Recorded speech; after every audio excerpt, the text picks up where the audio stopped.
Welcome, welcome, welcome. I am really excited actually about this podcast because I'm doing things a little different. One is I have never done a video podcast before.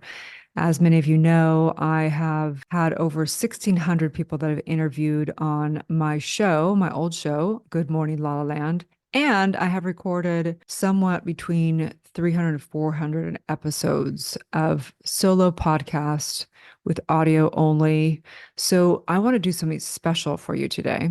And this is my gift from my heart to you. What I'm going to do, and as you guys probably know also, I pivot all the time because I'm a creator and I have to go with what is streaming through from source. And right now, what is streaming through from source is for me to really give you the downloads that are coming through my spiritual practice from channeling, from everything going on in the world. So right now, I don't know how many of these podcasts I'll be doing like this, but for right now, I'm going to be kind of doing a mixture of things. We're going to go over the weekly universal law. We're going to go over your spiritual practice for some inspiration for you to carry through today and through the week. I may be doing multiple podcasts per week. You never know. And I'm going to do some current events. So this week, I'm going to break on down the universal law of reciprocity, how you are creating your life, and how to align with universal law so you can stop being a victim and start having a divinely powerful life. I'm going to break down a bit about my own personal daily spiritual practice,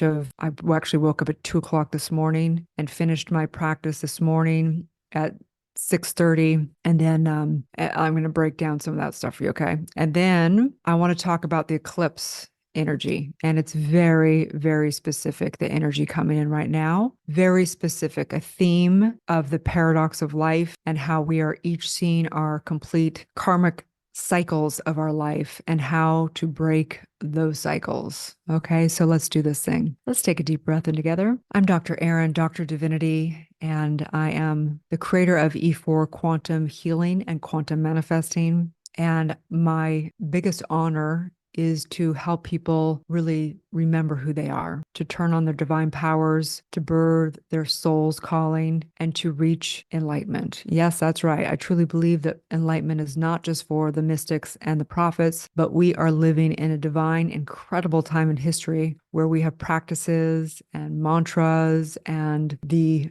Christ and Buddha consciousness rising up in each and every one of us because it's the divine evolution of our species. And so you are the one you've been waiting for. You are the second coming of Christ, and you are all lineage, all ancestors, all past lives, and all future generations. So let's know this truth together. Taking a deep breath in. We start each day with a spiritual mind treatment. You can take your hands and rub them together, placing them at your heart. And this is not a prayer to a man in the sky, but this is rather for us to unify in our oneness, coming into the heart, because the heart is the place in the body that connects to all of life, to the universe and into source, which is in every single atom, every single molecule. It is at the center of every torus field. It is in the center of the sun and Gaia and all planets, and knowing that we are all connected through that source space, the 0 point field, the quantum field, whatever you want to call it, God. I recognize right here, right now, that this first cause, this first source is the creator of all of life. That is that which has created heaven and hell, the division, and the divinity. It is that which creates my experience through my emotions that I create by putting a negative or positive meaning on something. It is that which creates and informs the particles and creates matters into the physical of the 3D and into the 5D of the multiverse. And in this, I recognize my true identity, that I am.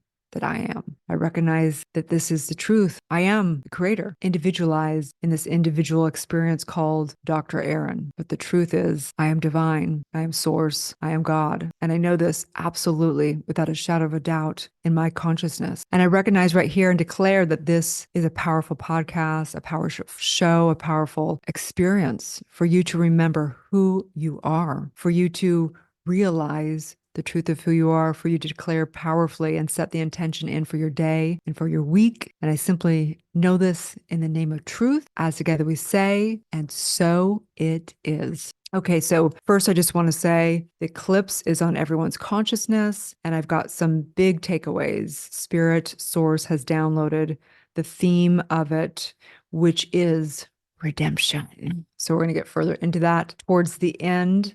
I don't know how long I'll go on these podcasts. I like to do shorter podcasts. I love to do under 20 minutes so you can just kind of listen to it real quick when you're driving somewhere, get your mind straight, and that's it. But we'll see, got to just go with the flow. Okay, so universal law of this week. If you grab the 52 Universal Law Spiritual Awakening free manifesting challenge, you will also receive a free calendar that actually has the universal law every week on it. There's only one universal law. You can call it the law of oneness. You can call it the law of cause and effect. It doesn't matter what you call it. There's one law, and it's how we create. It's a triune nature of spirit creating through law into form. So spirit, mind, body, right? It is through that. And the 52 distinctions are distinctions I've distilled down for you to understand universal law so that you can get in harmony with how the mechanics of the universe works. And so you can rid the limited beliefs and understand how to do that through the deeper work through E4 for trauma. But so let's do this. The universal law distinction that I'm teaching this week is a universal law of reciprocity. Okay. So it states, give without expecting anything in return. So the question for me and for you is to contemplate if you really gave the people, social media, your friends, your family, without expecting anything in return, what would that look like for you? What could your life potentially look like? Instead of looking like, well, what did they do? I'm upset. I have failed expectations, all that mini me and human beingness. What if you stepped into a higher consciousness? Okay. So it also states the universe is a quantum field where everything is connected. There is a mutual dependence, action, and exchange between you and the universe, because you are the universe, okay? You get what you give, you reap what you sow. Whatever you send to the cosmos, whatever is good or bad, must be returned, multiplied abundantly. Therefore, every action has an equal and opposite reaction. Life is like a playing a game of boomerang. Whatever you give to life is returned to you multiplied abundantly. Okay. So you may take this as, if you get the universal law cards and you pulled this card, and I believe there is no accidents. There's only a coincidence. So there is a coincidence for each and every one of us for this week and this law. So it is time. This is kind of the card's invitation for you. It is time to open the secret key to abundance. What is it?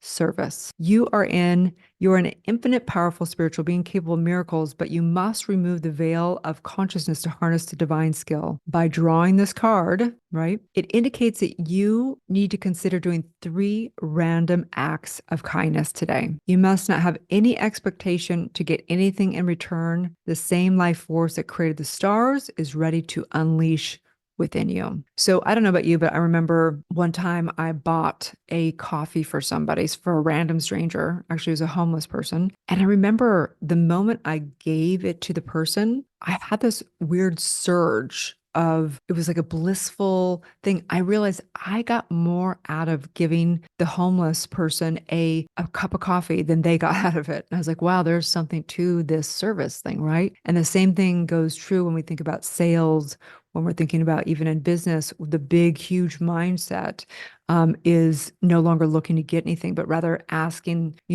from a business standpoint, is how can I serve my client? So whether you're a business owner or not, doesn't matter. You don't have to be in business or be a coach or anything like that. It's more about asking, instead of saying, well, my partner, he's a jerk or she's entitled. Well, what if you gave without needing anything in return? And that's where the magic happens. Okay. So let's get into this next section, which is the downloads, the channel downloads that are coming through. So if you guys have been watching my stories at all on social media and in the community, I have been meditating for 27 years now, and I have gone in and out of big times where sometimes I've meditated for 5 times an hour, 5 hours a day. Sometimes I've done 20 minutes a day. Sometimes I haven't meditated at all. Sometimes I immerse myself morning, noon, and night in meditation. I've been overall consistent in my meditation practice, but over the years, that's ebbed and flowed a bit. Okay. So knowing this, what I noticed was there was an equal and opposite correlation to how powerful and how good my life was going, to exact correlation to how powerful my spiritual practice is. Always. There's always an exact correlation. Okay. So I also went through somewhat some hard things going down in my community and coaching and training so many women. We had a few breakdowns. Okay. Not huge compared to how many we have and everything, but about 1% of our community, 1 out of 100, turns into somewhat of some problems go on. That's kind of the numbers that we found. So at the point in time a couple of years ago, when I started having some breakdowns, I realized, wow, I have not been doing my spiritual practice. And it was a correlation to that. So the last little bit, I've decided to not just meditate here and there. I've decided to go deep into my practice, especially because there's so much going on in the world. And I really feel and felt like that I'm ready to go to the next level. So I've been meditating for anywhere from pretty much 2 to 5 hours per day. And I want to share some of the downloads that have been coming through, because what happens is in my last podcast, which is, might be on YouTube, but it wouldn't be a video. You can find it across all podcast platforms. And it's my last podcast, and it's all about spiritual practice and my actual practice and what I've come to learn over 27 years of everything from Kundalini and breath work and silent meditation, and how I would recommend for people to meditate. So you can definitely go check that out. But this podcast, I want to talk more about the downloads that are coming through. So what I do is, as I spoke in my last podcast, I do a lot of Kundalini work. I do a lot of breath work, a lot of prana work. I do a lot of meditation with mudras and things like that to get my mind into a place to go into what I would call the sacred place, which is the silent meditation. And in silent meditation, there are magical and mystical things that happen. I have channeled, I've gone to multidimensionals, I've had deities come to me, I've, spoken to many of my ancestors on the other side. So many magical things have happened. But what also happens is downloads come, and they come randomly. And sometimes I'll ask. So it depends. Sometimes I'll ask and the voice will come through, or messages will come through, or sometimes just messages come through. And sometimes it's when I'm in silent meditation, and sometimes it's when I'm sleeping, and sometimes it's in the middle of the day, because when you start doing a lot of meditation, things happen. So I wanted to share a few with you, because I've been waking up at 3 and 4 o'clock in the morning for some weeks now.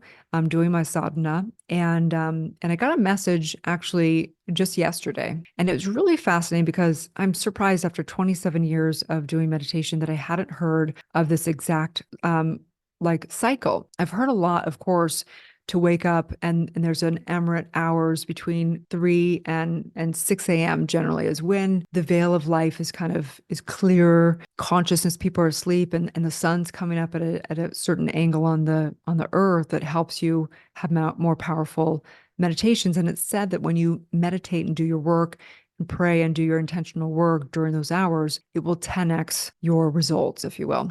So why not, right? So the download I actually got yesterday, it was so fascinating because it came in so fast and so clear. And I was like, well, that's interesting.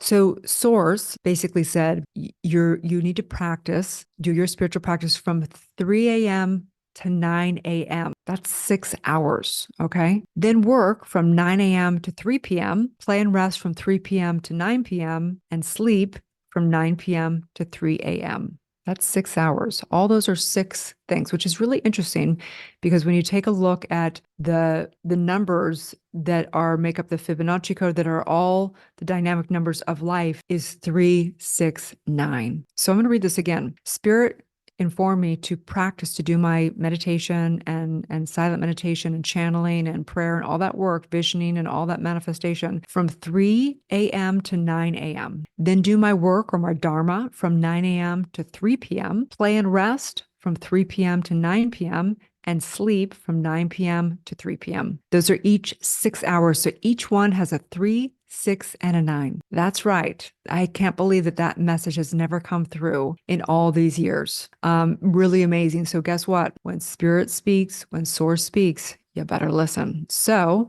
I went to bed at 9 o'clock, probably fell asleep about 9:30. But what was interesting is Spirit woke me up at 2 a.m. So I was like, really? Okay. I was wide awake. But this is another thing I've heard because I rarely have gone to sleep that early. I'm generally, if I didn't do any practice and didn't have any discipline, I would generally go to sleep probably about 11 o'clock at night, even though I'm a really early morning person. But so it's said, and you can research this self scientifically, that if you the more hours you go to sleep before midnight, it's almost like you're getting double the sleep. So here I am. I went to sleep at 9 o'clock last night. Actually, at 8 o'clock, I turned off all the lights. I only had on my meditation, like candles and the white salt rock and my selenite lamp and things like that. So all my circadian rhythms and all my melatonin began, whatever it is that does all that science stuff. Okay. But I began to really get into rest. I actually cleaned up the rest of my house, made sure it was impeccable so I could just have total clear energy.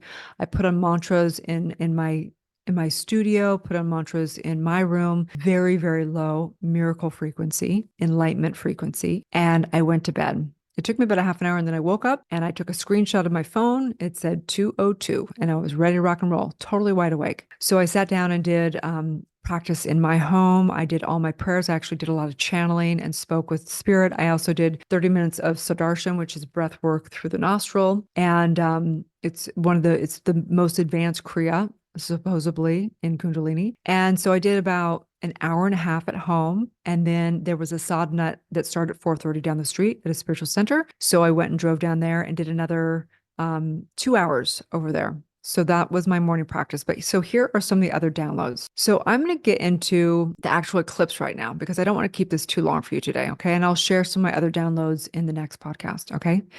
So there's a very clear energy coming through with the eclipse. And this applies to whether there's eclipse or not. So if you're listening to this down the line, it's not like it's only during the eclipse. It's just that the eclipse magnified it. Okay. So this is an enlightening conversation for you to expand consciousness, for you to be more and more the creator that you are in your divine power. So the energy of this eclipse is redemption, meaning it's magnifying everything that you've created, good and bad, chaos and harmony. The universe doesn't know good and bad. It just knows chaos and harmony. It knows being out of discordance and being in accordance, okay? Wherever you have created in this good and bad is being multiplied abundantly in your perception, meaning everybody is seeing their cycles. Whether they're good, there can be a quantum leap in the gifts that are going to come through in the energy right now and always. And anywhere that you've been out of ethics is being shown to you. Okay. So the interesting thing is oftentimes, especially women, we tend to play the victim of men. And this is a very generalization, okay? But it's also race consciousness that has come through in the roles that we play in our culture, okay? And so oftentimes, not all women, men and women that have low self-worth. So say, for example, and I'll give you a prime example is me, okay? I've been codependent for a majority of my life. I remember, and I speak a lot about a relationship I was in with a famous rock star that I was madly in love with that was completely dysfunctional. It was awful. He ended up, falling off the wagon, cheating multiple times.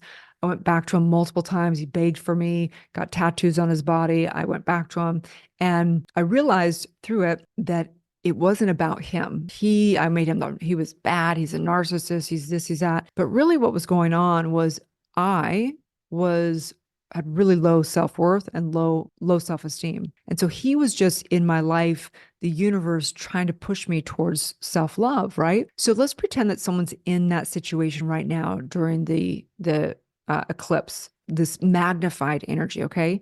You may not be in a relationship where someone's cheating on you, but you may be, you put down your standards a little bit. You kind of said, oh, it's okay when it's not. You got some red flags, right? This energy is revving up. It's revving up that kind of frustration, that anger, that sadness, that loneliness, that whatever. And it's going to show you, oh my gosh, these are my cycles.